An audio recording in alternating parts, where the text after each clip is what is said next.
Graças a Deus, nós vamos ler 2 de Reis, capítulo 4, no verso 1. 2 de Reis, no 4, 1.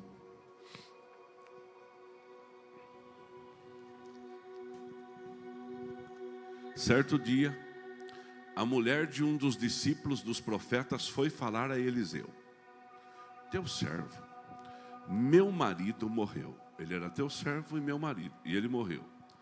E tu sabes que ele temia o Senhor.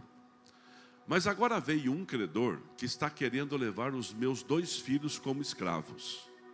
Eliseu perguntou: como posso ajudá-la? Diga-me o que você tem em casa. Ela respondeu: tua serva não tem nada, além de uma vasilha de azeite. Então disse Eliseu: vá pedir vasilhas a todos os vizinhos, mas peça muitas. Depois entre em casa com seus filhos e feche a porta. Derrame daquele azeite em cada vasilha e vá separando os que você for enchendo. Depois disso ela foi embora, fechou-se em casa com seus filhos e começou a encher as vasilhas que lhe traziam. Quando todas as vasilhas estavam cheias, ela disse a um dos filhos: traga-me mais uma. Mas ele respondeu: já acabaram. Então o azeite parou de correr. Ela foi, contou ao homem de Deus, que lhe disse, deu a estratégia: vá, venda o azeite, pague as suas dívidas, e você e seus filhos ainda poderão viver do que sobrou. Caio. Amém? Você pode sentar, meu querido. Ao sentar, você dê ao Senhor a sua mais linda salva de palmas.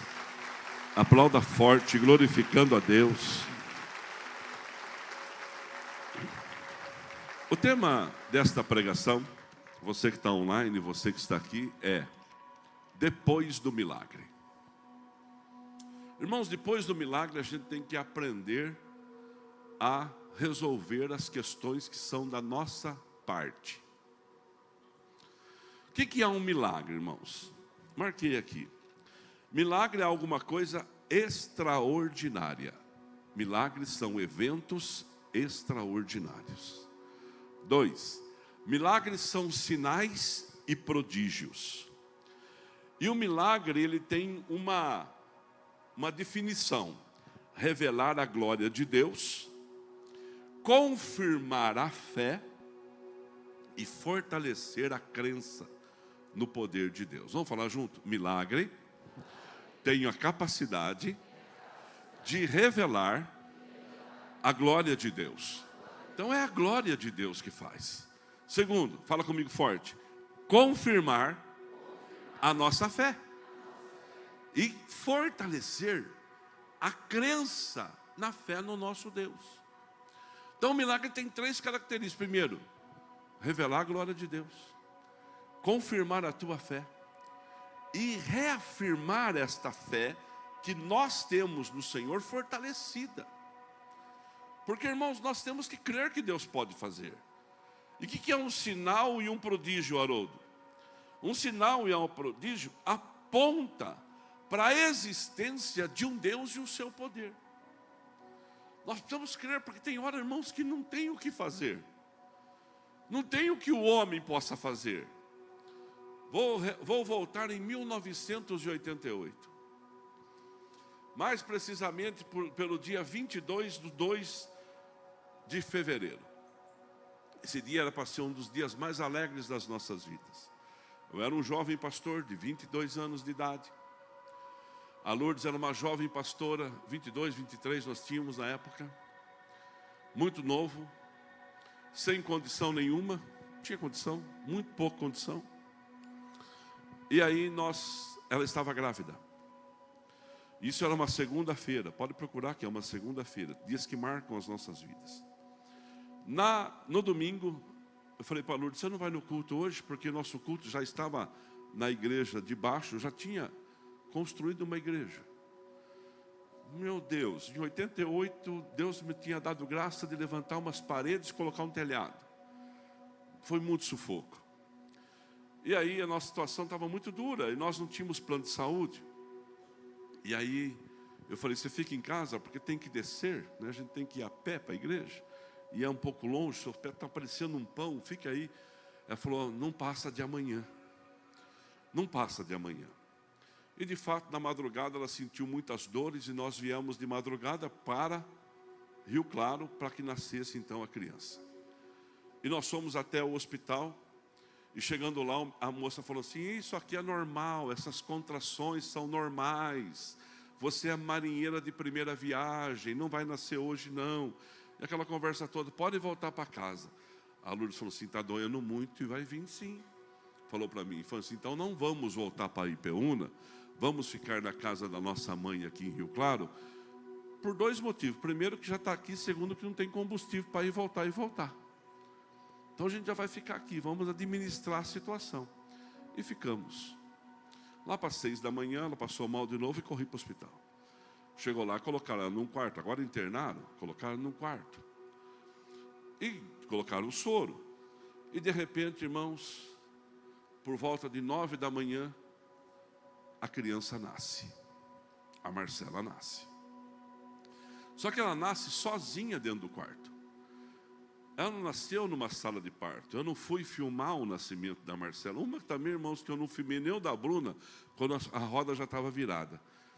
Ou virando. Porque se eu visse o sangue, não sabia se socorria o pastor ou a Lourdes. Então eu não fui. Não fui. Aí eu não tem filmagem, não tem nada, não teve preparação. A Marcela nasceu sozinha na cama no quarto do hospital. Ela sai num parto normal, sozinha. E a Lourdes ali ficou muito nervosa, porque vai que cai a criança, o cordão umbilical, tem que fazer corte, infecção, um monte de coisa ali. E quando a criança nasce, a pressão dela explode. Ela teve aquilo que chama de eclâmpsia. E nisso chegou todo mundo ali correndo para segurar a criança, cortar cordão, fazer os que tinha que fazer, os trâmites normal, segurar a Lourdes e aí machucaram o braço dela. Mas rompeu forte aqui, ó. Rompeu forte. Então vamos para casa, isso aqui é uma luxação, depois da alta, vamos para casa, uma luxação. Engraçado, irmãos, eu não lembro o nome do médico, graças a Deus não quero lembrar, mas a Lourdes deve saber.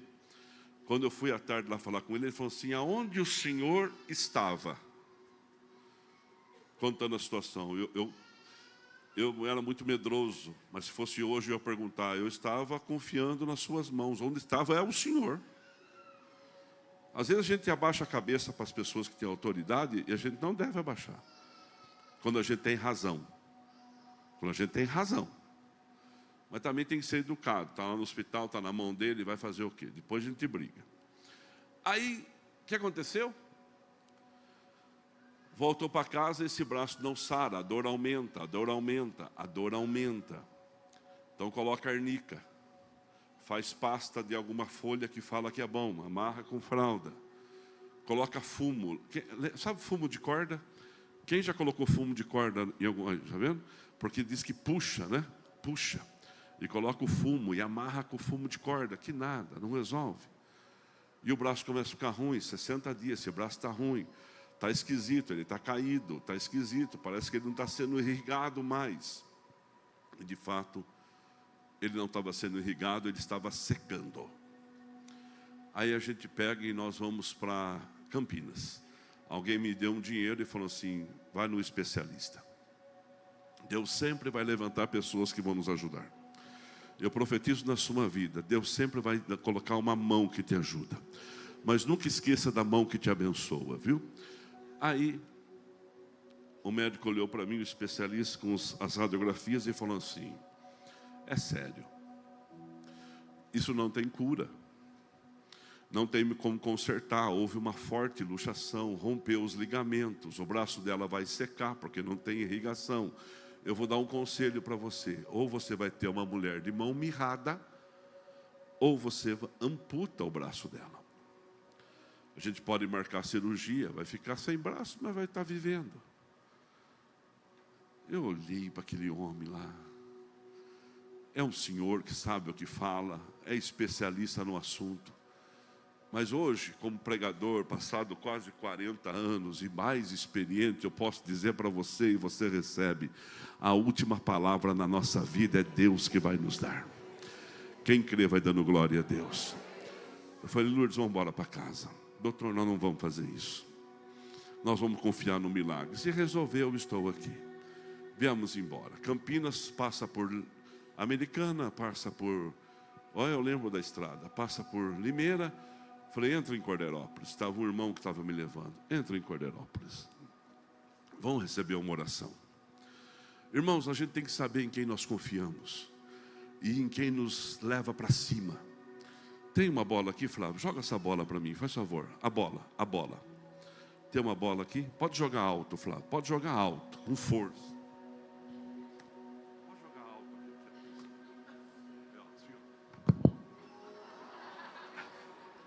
Tem uma bola aqui, sim ou não? Está aqui a bola? Presta atenção. Se eu soltar essa bola, o que vai acontecer com ela? Certeza que ela cai? Se eu soltar, ela cai? Sim ou não? Cai. Tem uma bexiga, dá a bexiga para mim vermelha. Olha essa bexiga vermelha aqui, irmãos. Obrigado, Flávio. Se eu soltar essa bexiga, o que vai acontecer com ela? Certeza? Ó, ela vai cair. Quem cai primeiro? A bola. Por que a bola cai primeiro? É mais pesada. E a bexiga cai também? Cai. Então a bexiga agora eu vou soltar. Caiu, não caiu? Mas dá essa bexiga azul para mim. É bexiga também, sim ou não? Pode trazer tudo. Dá essa bexiga para mim aqui, ó. Tá vendo? Essa bexiga, pega a tesourinha que tá lá. Tem uma tesourinha lá no chão. Ó, tem uma bexiga aqui, sim ou não? Presta atenção. Essa bexiga, se eu soltar essa bexiga, ela cai? Por que ela não cai? Porque eu tenho o quê? O que acontece com ela? É bexiga, não é bexiga? Por que uma cai e outra sobe? Porque uma tem um gás diferente. Presta atenção no que eu vou te dizer. O que te leva para cima não é o que te leva para baixo. O que te leva para baixo é negatividade, desânimo, falta de confiança. O que te leva para baixo é focar na dificuldade e não na solução. O que te leva para baixo é você deixar de acreditar quando tudo diz que não. Mas o que te leva para cima é o poder sobrenatural do Senhor que enche a sua vida. E eu... Vai aplaudir, aplauda forte. Glória a Deus. Obrigado. Eu quero perguntar para você, do que você está cheio? O que enche a sua vida? Confiança, fé ou desânimo? Irmão, você acha que amanhã não vai aparecer uma dificuldade para você, Paulo? Lógico que vai. Você acha que amanhã não vai aparecer um problema para você? Eu escutei uma expressão hoje que eu fazia muitos anos que eu não escutava. Tem pessoas que têm voo de galinha. Como que galinha voa? Mas a Bíblia não diz que eu tenho voo de galinha. A Bíblia diz que eu vou voar. Oh, glória a Deus. Ah, se eu fosse do reteté, eu já ia dar um pulo aqui. Eu quero dizer para você, a Bíblia diz que eu vou voar com asas como de... Olha uma águia do seu lado aí. Sabe por quê? As águias não são cheias de desânimo. As águias são cheias do poder sobrenatural de um Deus sobrenatural e poderoso que faz sinais e maravilhas. Ah, se vai aplaudir, aplauda forte. Aí, fui lá na casa do pastor Carlos Rosa. Era um senhor de 1,60 m, cabelo vermelho, penteado do lado, que falava que a boca espumava. Falei, pastor, o senhor foi meu pastor em 1983. Ora por mim, pastor. Ora por minha esposa, a Lourdes está aqui no carro, o senhor pode fazer uma oração por ela? Ele falou assim, posso, vem cá. E levou até a casa dele, ungiu ela com óleo, orou por ela e abençoou. Não contente, eu passei no orelhão, comprei umas fichas de telefone, liguei para pastor Osaide, da cidade de Limeira, e falei, pastor Osaide, é o Toninho, pastor de Peúna, da região, ora pela Lourdes para mim. Contei a situação, ela falou assim, vai para casa, menino. Acredita, Deus é com você. O que te enche, meu querido? pode te levar para cima, ou pode te levar para baixo. Falei para Lourdes, vamos para casa, Lourdes. Já faz 90 dias que nós estamos na casa da sua mãe, vamos para a nossa casa? Ela falou, vamos para casa. E nós fomos para casa. Aí eu conseguia ficar mais perto da igreja, era pequena, tinha 50 membros. Eu conseguia ficar mais perto do meu serviço, e aí fomos para casa. E aí, irmãos, o braço continuou daquele jeito, amarrado com fralda.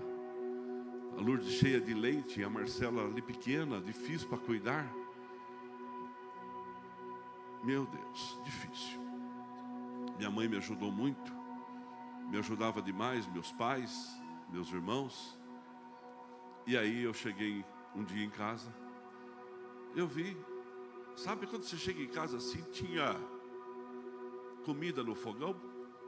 Eu falei, nossa, veio algum irmão fazer comida para nós aqui, Lourdes? Ela falou, não. Eu fiz arroz, feijão, carne moída e salada de chuchu refogado. Irmão, eu sou apaixonado em chuchu refogado. Se quer me agradar, não precisa fazer bife. Faz um chuchu refogado e um bife.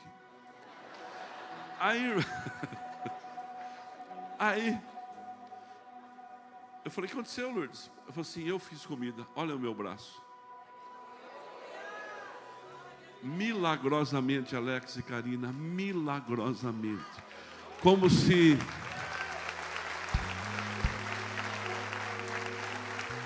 Deus, aquela tarde, eu estava varrendo a calçada, empurrando a vassoura com o pé, e de repente o braço foi e ficou bom. Colou, arrumou.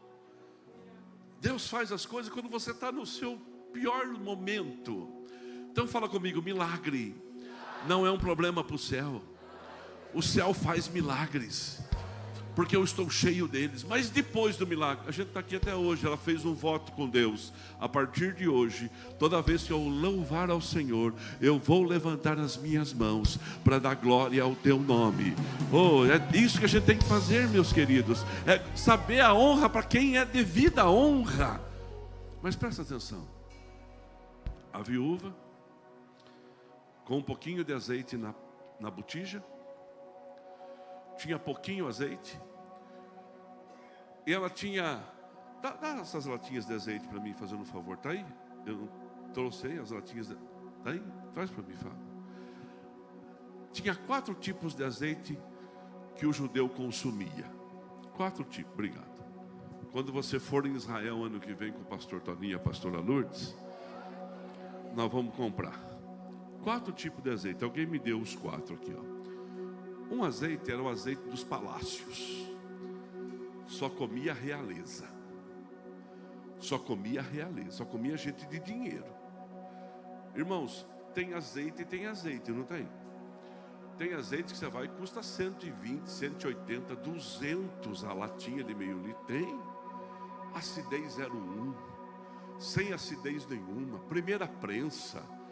Quando você coloca um azeite desse, irmão, se eu comprar uma lata desse aqui, eu vou jogar assim no prato, assim, pegar um pãozinho quente e chuchar. Não é bom isso aí, irmão? Não é bom? O azeite da primeira prensa. Tem o azeite que não é prensado, que era o azeite, ele não é prensado. Esse segundo azeite era o azeite da unção. Era o azeite da unção. Ele servia para usar, para ungir reis e profetas, e servia para usar, para acender o candelabro. O que é o candelabro? É uma... Você consegue achar o candelabro aí, Rafa? Acho que é fácil de achar.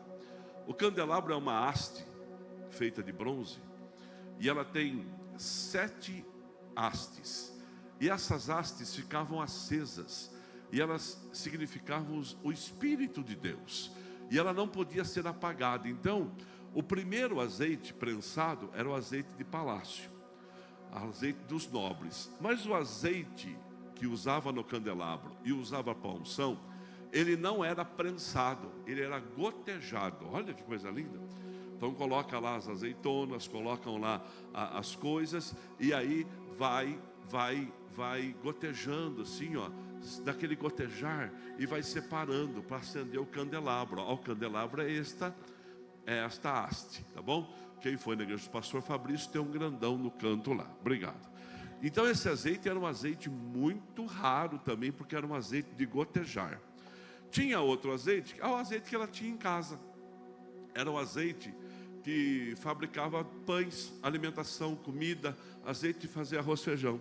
E tinha um quarto azeite, que era o mais barato, que era o azeite para combustível. Então acendia as lamparinas, acendia as velas, acendia as coisas lá para iluminar. Então tem 4 tipos de azeite: o azeite do combustível, o azeite da alimentação, o azeite da unção usava pouco, mas tinha o azeite real, que tinha valor agregado, tinha um valor mais agregado. A minha mãe está aqui, irmãos, e minha mãe sabe fazer um pão bom. Mas quando a gente era criança, ela fazia pão para nós, e ela fazia pão com trigo lili. Quem lembra do trigo lili? Tem até hoje o trigo lili? Eu não sei se é bom o trigo lili hoje, mas Evandro e Michel, naquela época, o trigo lili, Eric, era o mais fraco de todos, mas era o que dava para comprar. E ela fazia pão com trigo lili. Lógico que ficava um pouco mais de casca. E as minhas tias faziam pão com trigo Renata. O Renata até hoje é um dos top, não é? Que as pessoas fazem pão, fica macio. Eu fiquei com dó da minha mãe. Se fosse hoje, mãe, eu enchia a casa da senhora de trigo Renata. Mas naquele tempo a gente não tinha dinheiro nem para o lili. E aí, irmãos, talvez o lili hoje seja bom, Dona Benta, não sei o nome de trigo, mas, irmãos, não vem ao caso. Era um trigo inferior. Lógico, trigo inferior, pão inferior. Trigo bom, pão bom. Pronto assim. Lá em Rio Claro tem uma mulher que vende churros. Do lado do Correio. Já comeu lá, Roberto? É o melhor churros do mundo. Vai por mim, é o melhor do mundo. E quando eu vou em Rio Claro, de vez em quando eu passo lá comer os churros. Hoje faz tempo que eu não como, para controlar um pouquinho. Mas eu fui lá comer quando eu fui lá um dia, eu falei para ela assim: a senhora já está com mais de 70 anos. Quase que ela falou assim: sabe o que quer dizer isso? Você não tem nada a ver com a minha vida. Brava, ela é brava. Aí eu falei: a senhora tem mais de 70 anos. Ela falou assim: e daí? Eu falei assim: a senhora já passou a sua receita para alguém? Ela falou: já, para minhas filhas. Senhora, nós temos uma igreja lá em Piracicaba, a gente faz uma festa caipira. A senhora não quer passar a receita para mim? Ela falou: não. Eu não vou vender para os outros. Não, eu não vou passar a receita. Essa receita acompanha a minha família há mais de 70 anos. Eu falei: mas fala a receita. Ela falou assim: não. Aí um dia, conversando com uma pessoa aqui em Piracicaba, eu contei isso para ele. Ele falou assim: é um trigo mais caro que ela usa. E falou o nome do trigo. Eu não sei o nome do trigo. Talvez o Beto, que está aqui, que faz churros também, saiba. Aí ela falou o nome do trigo lá. Mas ela vende um churros caro, mais de 15, 20 reais. Não é barato os churros dela, mas tem qualidade. Aí a mulher estava lá na casa dela lá, com aquela vasilhinha de azeite dela, acostumada a fazer o pãozinho encebado dela lá. E ela fazia a comidinha dela lá. E de repente ela vai lá, fala com o profeta fala assim: empresta a vasilha. Estratégia: emprestar a vasilha. Segunda estratégia: tem que ter bom relacionamento para ter vasilha dentro de casa. Vai sendo chato a vida inteira, as pessoas vão fechar a porta para você. Seja legal, quando você precisar, sempre vai ter uma mão estendida. A soberba é o princípio da queda, mas a humildade levanta a sua honra. Você pode dar um glória a Deus por isso? E aí então ela conseguiu lá as vasilhas, fechou a porta, começou a deitar um pouquinho do azeite dentro das vasilhas. De repente todas aquelas vasilhas ficaram cheias, Pedro, todas aquelas vasilhas ficaram cheias de azeite. E aí ela falou assim: e agora? Você imagina o olhinho das crianças brilhando? Você imagina a alegria das crianças? Você imagina a festa que eles fizeram? Aí ele falou assim, ela falou: e agora? Vou procurar a orientação do profeta, porque depois do milagre agora precisa de uma direção. Depois do milagre, agora eu não posso perder essa bênção. Irmãos, não perca o que Deus te deu. Hoje eu vou orar com você, não vou chamar à frente, mas vou orar com você. Se alguém perdeu coisas que o Senhor já te entregou na sua mão e você deixou escapar por negligência, não precisa arrumar culpado não, por negligência, Deus pode restituir isto em nome de Jesus.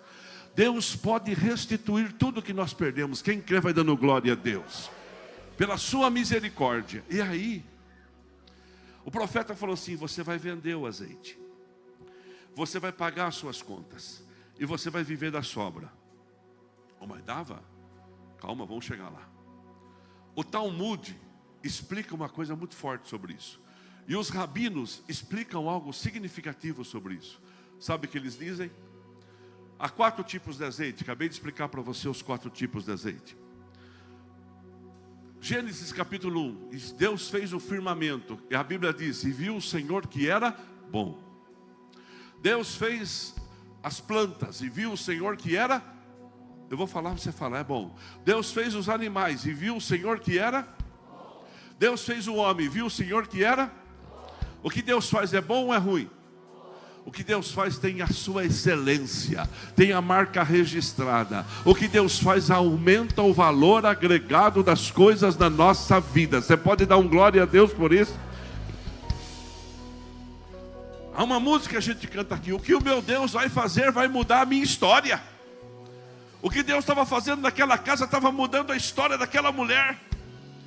Ela viu aquele azeite. E agora, vamos vender para quem? Ele mandou vender o azeite. Ele mandou que a gente venda o azeite. Vai vender para quê? Para combustível? Vai vender para alimentação? Para unção tem muito. Unge um profeta, o outro unge um rei, o outro é muito azeite para unção.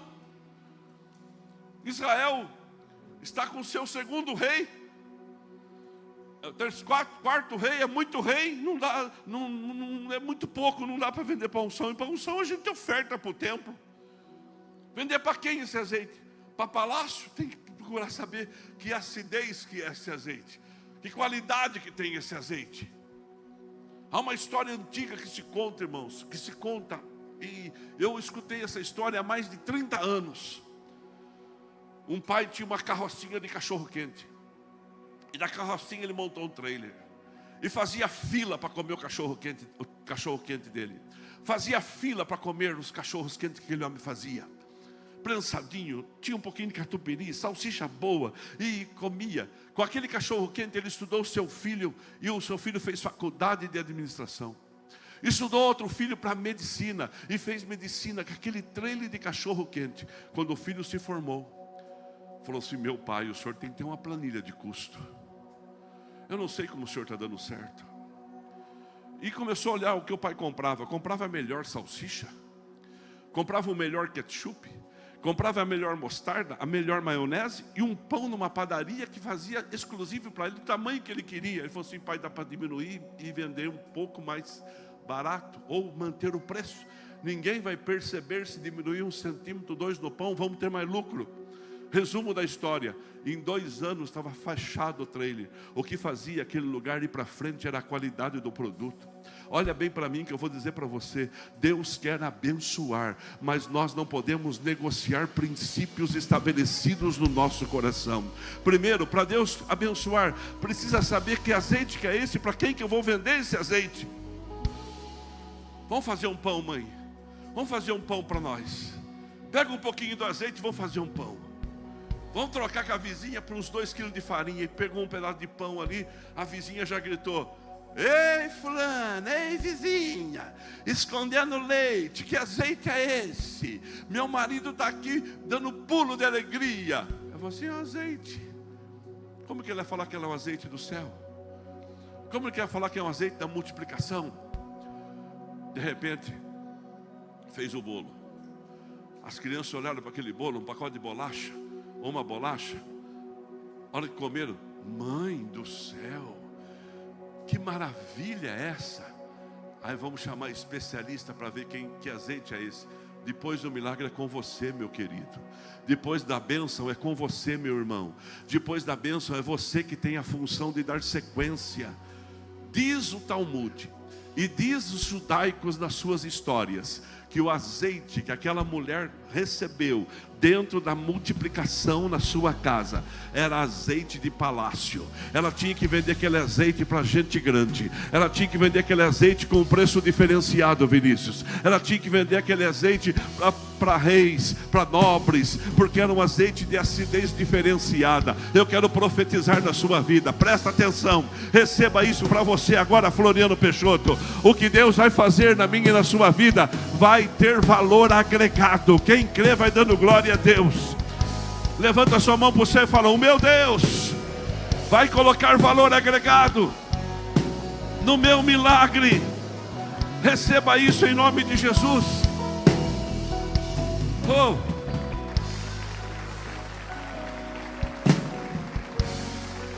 Quem enche você? Olha lá, parou lá em cima.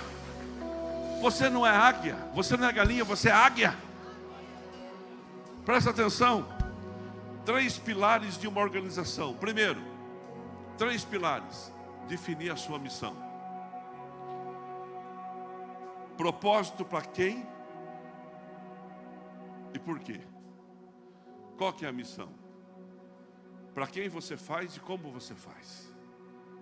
Essa é a nossa missão. Essa é a missão.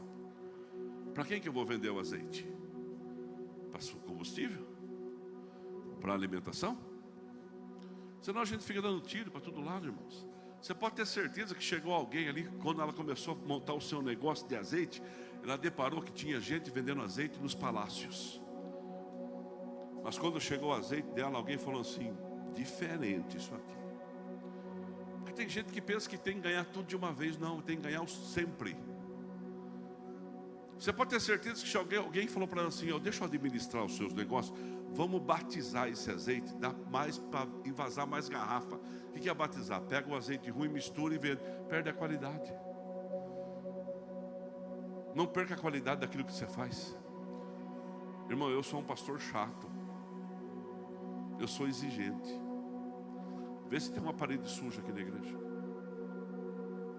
Vê se tem alguma coisa quebrada aqui na igreja. Queimou 2 lâmpadas lá, amanhã a gente arruma. Porque o nível de pessoas que ouve aquilo que o pastor Toninho, a pastora Lourdes prega, o Felipe, a Marcela prega, é você. Eu não negocio princípios. Eu tinha uns amigos de bairro.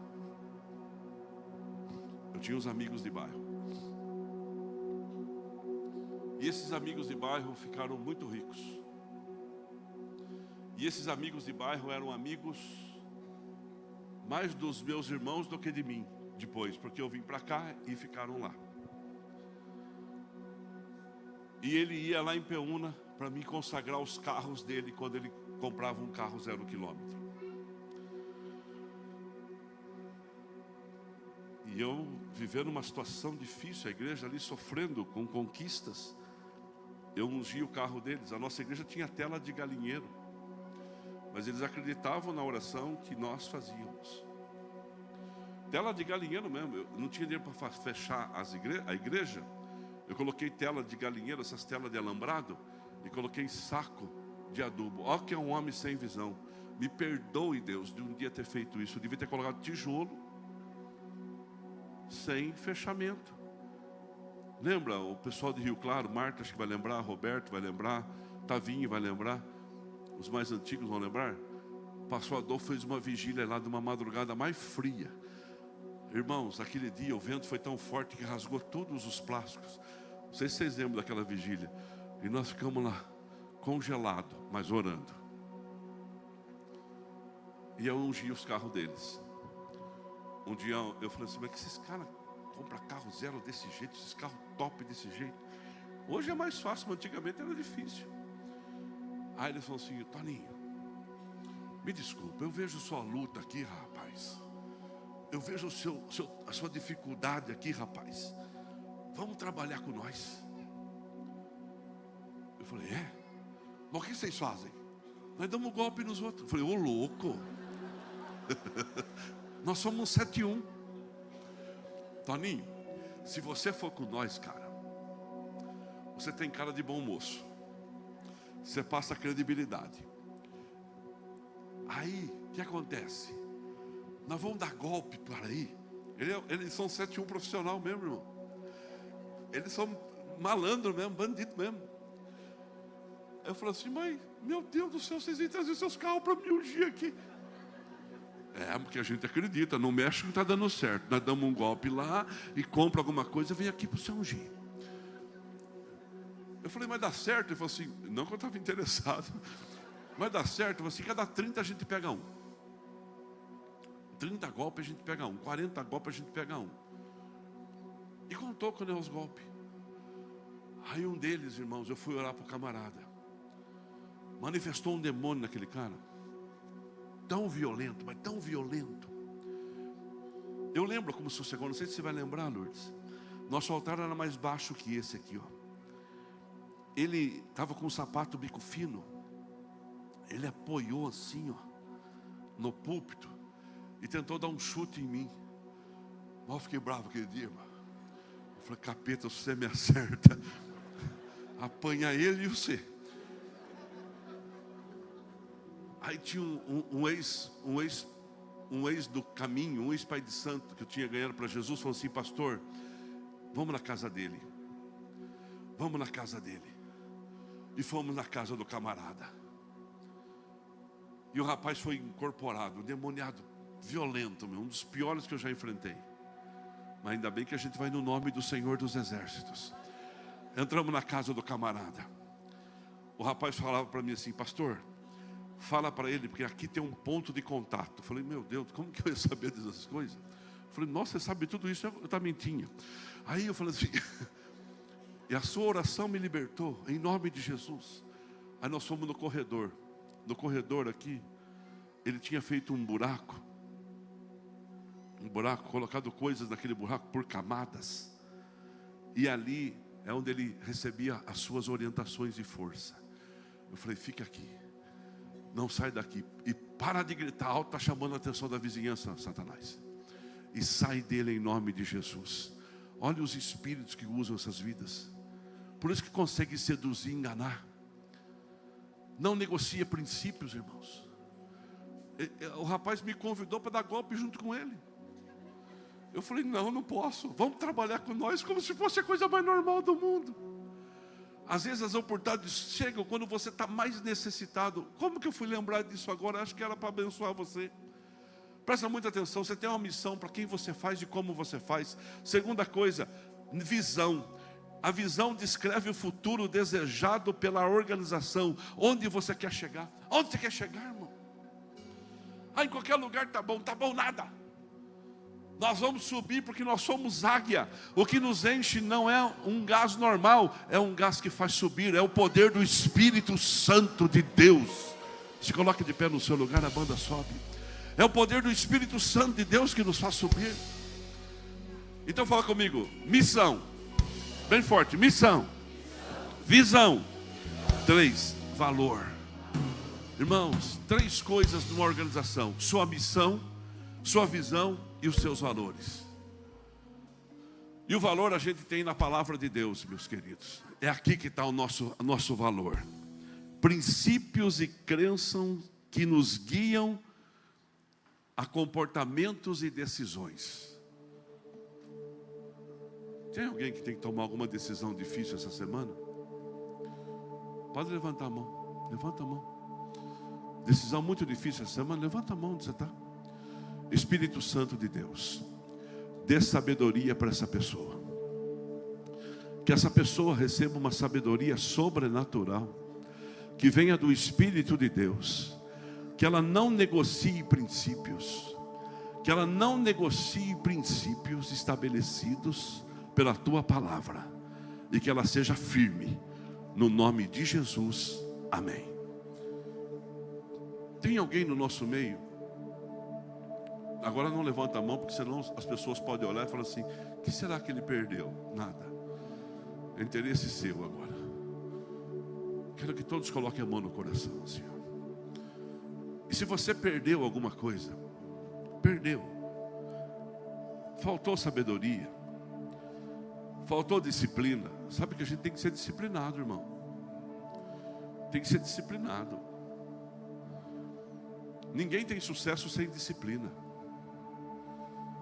Ninguém. Olha para mim, quem foi mais jogador? Ronaldinho Gaúcho ou Cristiano Ronaldo? Ronaldinho Gaúcho foi 20 vezes melhor que Cristiano Ronaldo. Parou com 33 anos de idade de jogar bola. Com 32 anos parou de jogar bola. Cristiano Ronaldo joga até hoje. Com 40 anos vai passar de 1000 gols. Disciplina. Quem faz mais jogador de futebol? Adriano Imperador ou Cristiano Ronaldo?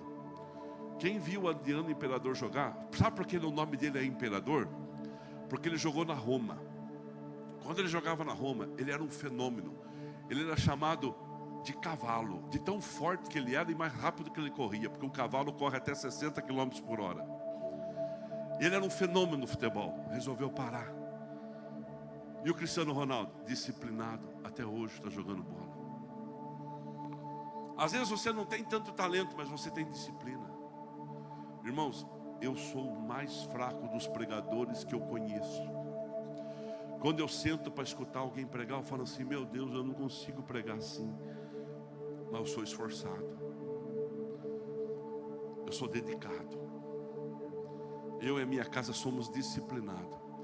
Faz 12 anos, 13 anos agora em julho, agora dia 25 de julho, daqui um mês que eu sou pastor aqui.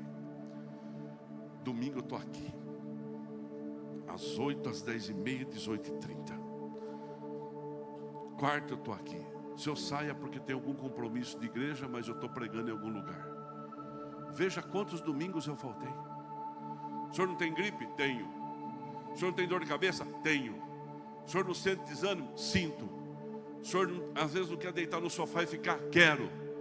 Mas a minha missão, a minha visão e o valor que Deus agrega na minha vida é maior que isso. Então eu não posso ter gripe. Eu não posso ter isso, não posso ter aquilo outro. Essas coisas não fazem parte da minha vida. É disciplina. Mas o senhor pode morrer em terra, mas eu posso viver e ter sucesso. E se eu morrer, eu vou para o céu. Já digo como o apóstolo Paulo: para mim o viver é Cristo. Então, irmão, se você quer vencer na vida, você tem que ser disciplinado. Você tem que ser forte. E tem dia, irmãos, que a gente está lá no fundo do poço, mas aí Deus fala assim: calma aí. Você vai continuar? Lógico. Você vai desistir? Não. Você vai parar? Lógico que não. Então eu vou te ajudar. Aí eu falo assim: então me ajuda. Aí eu falo assim: as suas boas mãos estão sobre a nossa vida, e a misericórdia do Senhor não tem fim. Você pode dar um glória a Deus por isso? Fala comigo, põe a mão no coração, fala assim: Senhor meu Deus, se algum dia na minha caminhada eu perdi algo que o Senhor multiplicou, que o Senhor me deu, e eu deixei escapar, hoje, neste lugar, diante da tua presença, eu reconheço a perda, eu reconheço a negligência, eu reconheço a falta, em nome de Jesus. E ao reconhecer, eu anulo ela, em nome de Jesus, e passo a ter vitória, e passo a dizer para o Senhor: pode usar, pode abençoar, pode fazer, porque depois do milagre, eu vou dar glória ao Senhor, eu vou saber conduzir. Pai Santo, eu quero a tua esperança na minha vida, e novas oportunidades, em nome de Jesus. E se você orou desse jeito, e se você crê que Deus vai te ouviu, dê uma linda salva de palmas, e glorifica o seu nome.